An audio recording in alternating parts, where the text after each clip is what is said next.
Olá, alunos! Bom, bem-vindos a mais uma videoaula do curso de Física 1, certo? Hoje vamos falar de movimento curvilíneo, certo? E o que seria um movimento curvilíneo? Então aqui já temos um exemplo aqui de que seria um movimento curvilíneo. Eu tenho um objeto, né? Ou um ponto, na verdade um ponto, que eu vou chamar de A, certo? E eu tenho um outro ponto, B. Então eu tenho uma trajetória, um objeto sai de A, vai aqui, faz assim, e depois volta para cá, certo? Então o que acontece? Aqui temos aqui uma trajetória, né? Ele descreveu uma trajetória nesse sentido aqui, saindo de A até B. Se pegarmos um ponto aqui na curva, esses pontos aqui, vamos chamar aqui um ponto 1 e um ponto 2, né? Então, para onde que vai estar apontando a velocidade do ponto 1? A velocidade do ponto 1, ela está apontando tangente, né? Então aqui é a velocidade, vetor velocidade V1. E aqui no 2 vai ser tangente à trajetória, né? Essa direção aqui também, velocidade, vetor velocidade V2. Então, reparem que nesses dois pontos eu tenho o que? Eu tenho um segmento de arco, né? Então aqui eu tenho uma trajetória. Se a gente for limitar, vou apagar aqui, apagar essa seta e preencher aqui. Fiz essa trajetória aqui. A gente só sabe que ele está saindo de A até B, certo? Então, se eu limitar esse segmento e aqui, e depois pegar esse segmento e esse aqui, nos dois casos eu vou ter o que? Um segmento de reta, né?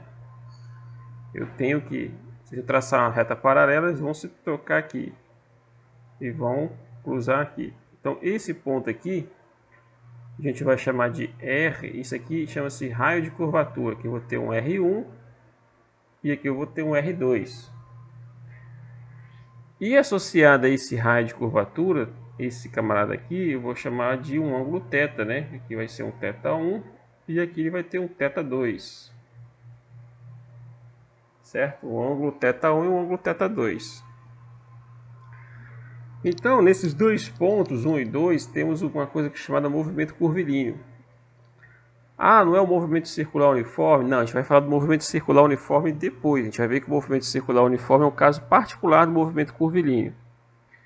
Então, a primeira coisa que a gente tem que fazer é tentar, né? Vamos representar, ou definir, na verdade, representar,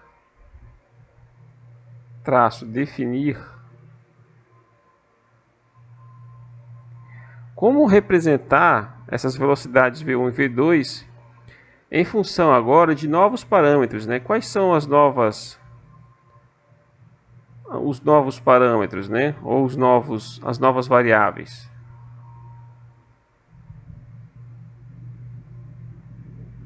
Quem são as novas variáveis? As novas variáveis é o raio e o ângulo θ, né? E o ângulo θ, né? Raio R, o raio de curvatura, né? E o ângulo θ, certo?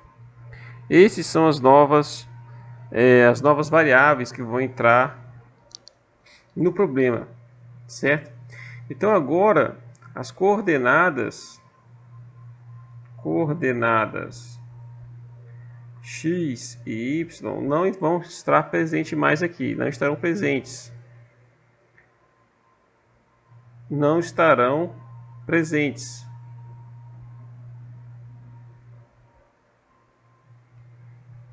No contexto do movimento curvilíneo, certo? Por quê? Porque agora eu estou vendo minha trajetória do ponto de vista angular, não mais do ponto de vista linear, certo? Então eu tenho aqui um ponto de vista, né? Vamos colocar aqui uma visão linear do problema.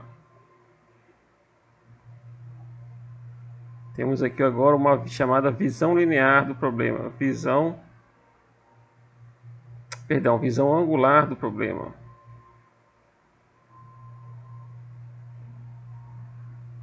Visão angular do problema, não mais uma visão linear.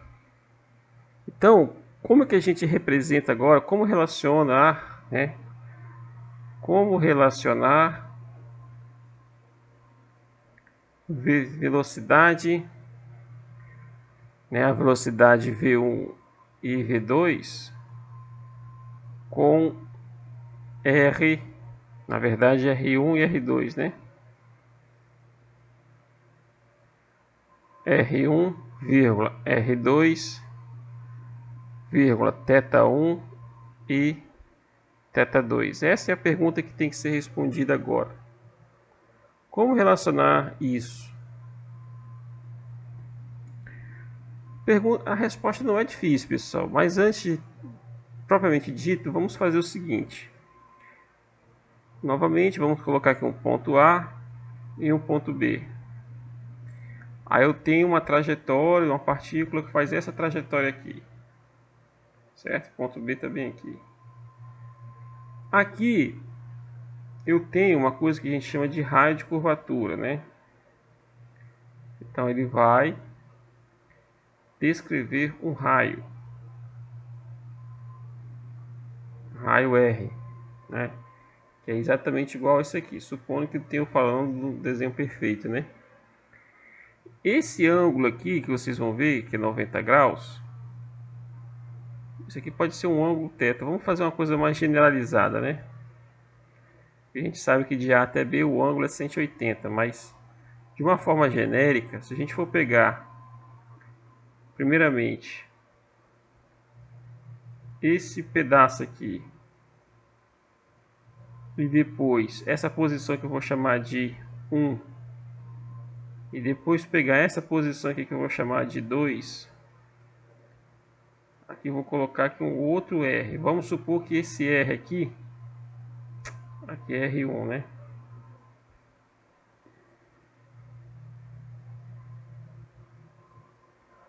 Vamos supor que eu tenho R1 e aqui eu tenho R2. E aqui eu tenho um ângulo θ. Ok?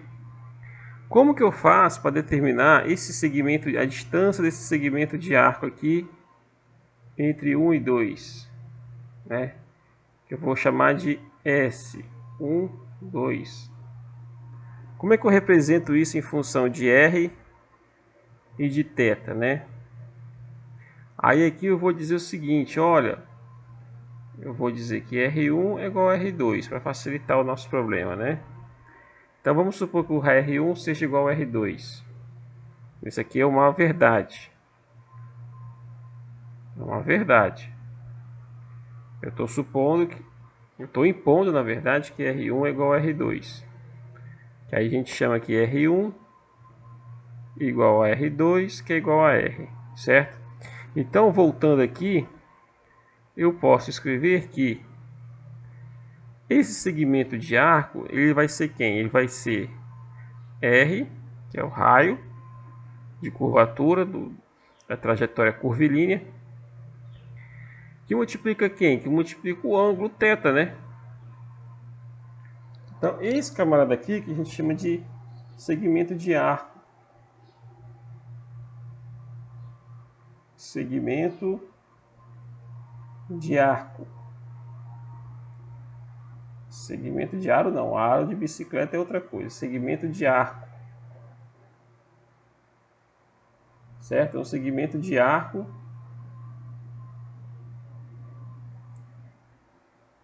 Opa, foi demais aqui, hein? Então esse camarada aqui é um segmento de arco.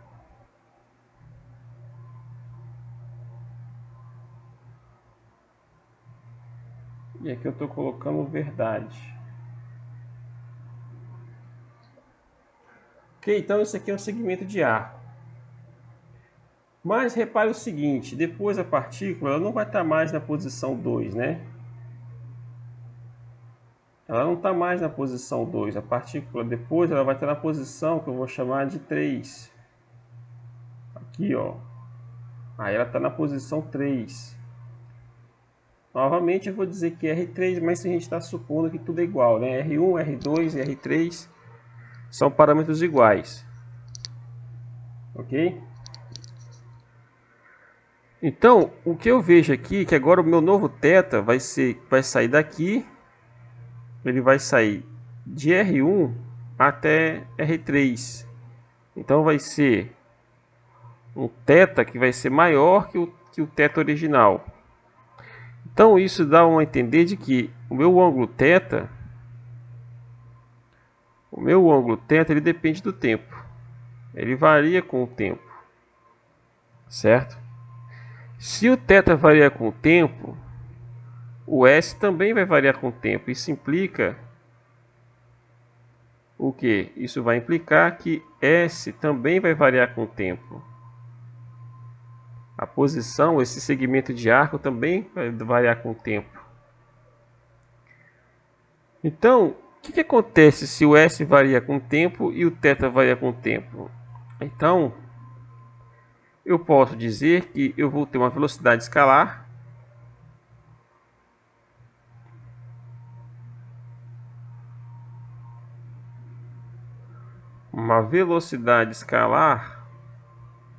que eu vou chamar de V, que ela é nada mais nada menos do que a derivada do segmento de arco S em relação ao tempo, certo?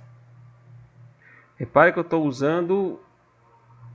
não estou usando notação vetorial como fiz lá no início do trajeto AB, certo? Então, o que eu vou ter? Eu vou ter que a velocidade V vai ser quem? Vai ser a derivada de T de R que multiplica θ.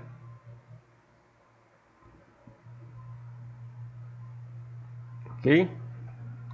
Então, de uma forma simplória, de uma forma simples, né? De forma simples, temos o quê?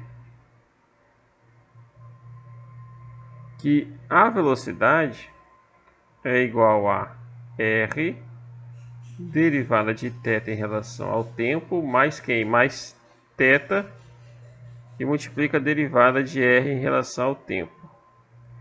Aqui estamos impondo, né, supondo, né, afirmação aqui, considerando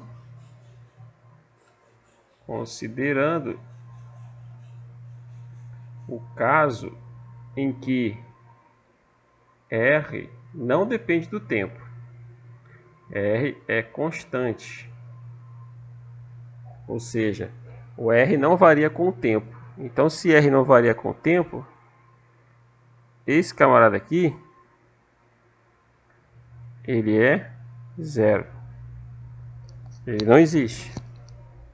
E aí chegamos no resultado, que é o seguinte, ó, que a velocidade V vai ser R dθ dt. Isso implica o que? V é igual a R ômega. Ok? Em que esse ômega aqui, agora, eu vou chamar ele de, que é o dθ dt, de velocidade angular. Certo? Eu vou chamar ele de velocidade angular. E essa aqui é a relação esse camarada aqui me dá uma relação de como que a velocidade escalar varia em relação à velocidade angular, certo? Aqui é um outro conceito novo que foi definido. Estamos definindo aqui, que é a velocidade angular, ok?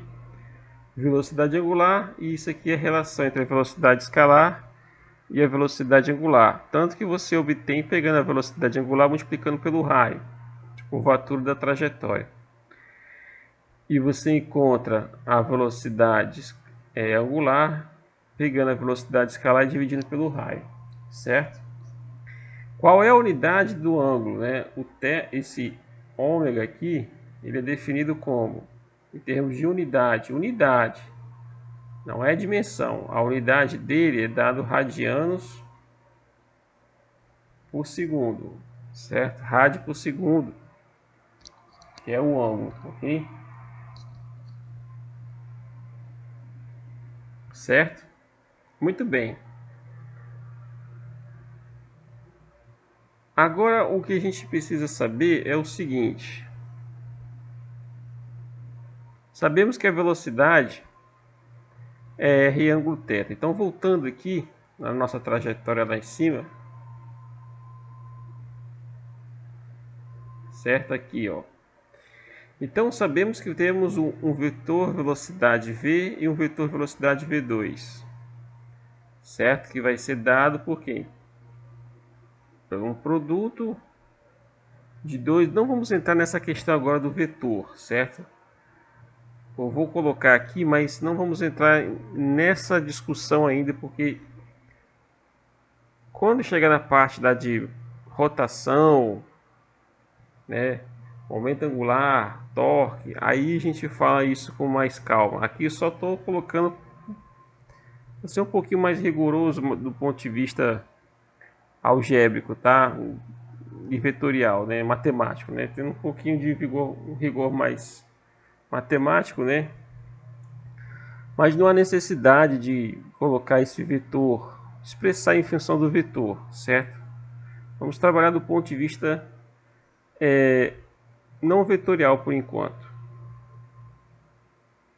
Por enquanto, certo? Então, voltando aqui, eu vou fazer aqui um desenho aqui novamente. Eu tenho aqui um ponto A, aí eu tenho uma trajetória que faz isso aqui. Ele vai até um ponto B, ok? Um ponto A e depois vai para o ponto B. Nesse percurso, como eu falei para vocês, vocês vão ter, vamos colocar aqui pontos intermediários. Eu vou colocar um ponto 1, depois eu vou colocar um ponto 2, e depois eu vou colocar um ponto 3, certo? Nos 3 pontos eu vou ter uma velocidade V1. Para onde está apontando o sentido da velocidade? Ah, Francisco, você disse que não ia usar vetor? É só aqui na hora de representar. Eu vou ter um vetor V1, depois eu vou ter um vetor V2, e aqui embaixo, nessa direção aqui, eu vou ter um vetor V3, ok? Eu tenho esses 3 vetores aí de velocidades, V1, V2 e V3. Eles são diferentes, porque a direção dos vetores não são iguais. Nem o sentido, nem a direção, são diferentes. Você pode seguir, um tem um sentido igual ao outro, mas a direção é contrária, certo? Então todos eles são diferentes entre si, seja no módulo, seja na direção, seja no sentido, certo? Vamos supor aqui que em cada um dos 3 eu tenho o quê? Eu vou ter o seguinte, eu vou ter um raio R. Aqui está a minha origem, né? Estamos fazendo com azul, então vamos deixar o azul aqui. Então aqui eu vou ter digamos assim, o meu centro, a minha origem. E do ponto O até o ponto 1, é para fazer com a cor vermelha, mas tudo bem, vamos fazer com azul mesmo. Eu vou ter o que? Eu vou ter um vetor, um eixo, né? Vamos chamar assim, um eixo chamado R, ou uma coordenada R, né? Rzinho. Esse camarada aqui é o Rzinho, ou o vetor Rzão, tanto faz, Rzinho, Rzão. Estamos usando o Rzão, então vamos colocar aqui Rzão, certo? Então isso aqui é uma coordenada, né?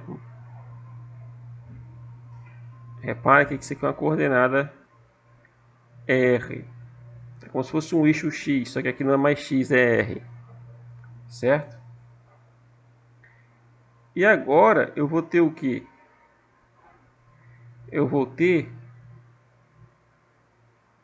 depois um ângulo, né? Só que o ângulo ele aponta para onde? Na direção do sentido de A até B, né? Que o ângulo vai crescendo de A até B. Então, para onde que aponta o suposto vetor θ', né?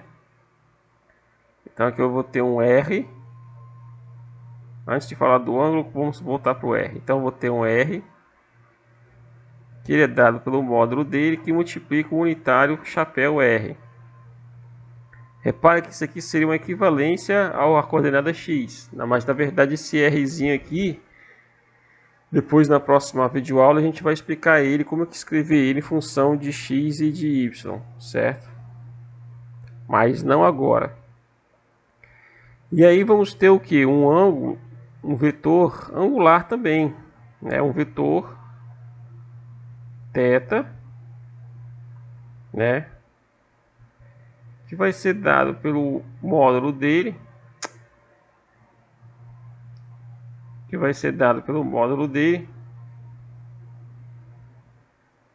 que multiplica o ângulo θ, né? Então eu vou ter dois. Então aqui eu coloquei o R. Aqui eu vou ter outro R, que a princípio ele é igual. Vamos supor que seja igual, né? Aqui no 3. Mas prestem atenção. O vetor radial, que é o R, ele sempre aponta da origem para fora, né? Então não importa se eu estou desse jeito ou se eu estou aqui. E aqui eu tenho um vetor R e aqui eu tenho outro vetor R, certo?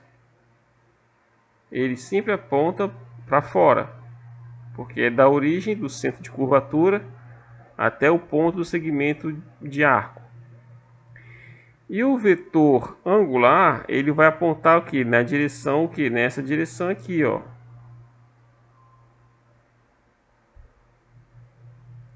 Então o ângulo ele aponta nessa direção, que aí a gente chama de componente tangencial, né? Eu tenho um ângulo θ aqui, unitário, né? Aí você tem um θ que multiplica o θ unitário, que é o chapéuzinho. E a mesma coisa vai ser aqui, ó. Nessa direção aqui. Que é um θ unitário. Só que agora esse θ é diferente, né? Porque aqui eu tenho um ângulo que é diferente do outro. O R é igual, mas o ângulo não, porque o R não muda. A gente está supondo que o R não muda. Certo? Então eu vou ter o θ1. Aqui não, está errado. Vou apagar aqui e fazer de novo. Aqui eu tenho o θ e um θ1 e θ, né?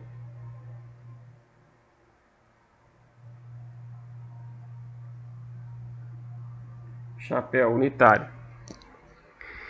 Então, que eu quero dizer com isso? Porque quando a gente está falando de vetores, a gente vai ter que representar as velocidades, né? Aí eu vou ter uma velocidade, essa velocidade aqui, que vocês estão observando, aqui em cima, é uma velocidade que está sempre tangente ao ponto, né, da trajetória. Se você está com um carro fazendo uma curva, ou uma moto fazendo a curva, lá o velocímetro ele vai sempre mostrar um valor da velocidade na hora que você está fazendo a curva. Aquilo ali não é a velocidade angular, aquilo ali é a velocidade escalar. Só que você está falando do módulo daquele vetor que eu mostrei anteriormente. Então a gente pode expressar essa velocidade v como sendo quem? Como sendo uma componente na direção que? Na direção θ, certo? Na direção unitária θ. Se é positivo ou negativo, aí a gente vai discutir isso depois. Mas de forma geral temos isso aqui. Então essa velocidade a gente chama de velocidade tangencial também. Tangencial. Também é conhecido velocidade tangencial. E se a velocidade muda, então quer dizer que tem alguma coisa fazendo com que a velocidade mude. Então, da mesma forma que eu vou ter uma velocidade, eu vou ter uma aceleração. Então, olha aqui a relação aqui em cima, ó. Eu tenho que V é igual a R ômega, certo? Então, se eu derivar a velocidade em relação ao tempo, eu vou ter uma aceleração escalar. Mas, quando eu derivo isso aqui, o que eu vou ter? Eu vou ter que a derivada de v em relação a t também vai ser isso aqui, ó, vai ser um r de ômega de θ. Ok? Então, repare que se a gente substituir aqui, a gente chega na relação. Qual é a relação? Que a componente da aceleração escalar, o seu módulo vai ser o raio de curvatura que multiplica quem? Agora a gente vai definir um alfa, onde o alfa aqui é igual a quem? A d ômega dt, que é a derivada da velocidade angular. Então essa relação aqui que eu vou frisar aqui, isso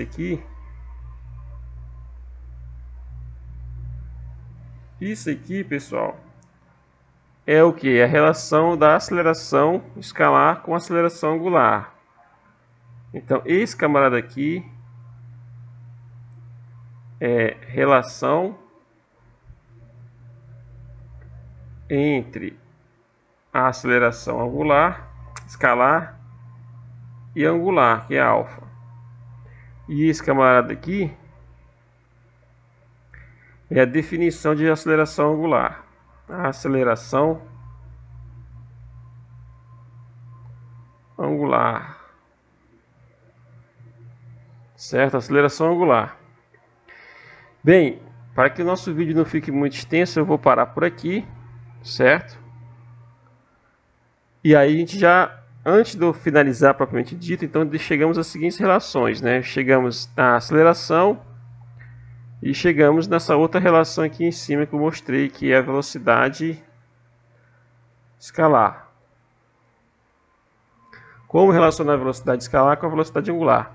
Note que esse caso aqui é um caso particular que eu estou fazendo, né? Caso particular. Por que é um caso particular? Porque eu estou supondo que o raio ele não muda, ele é constante.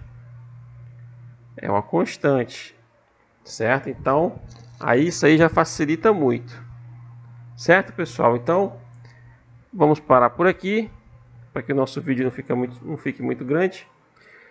E em breve eu vou estar colocando a continuação dessa videoaula aqui, certo? Um abraço a todos e até o próximo vídeo.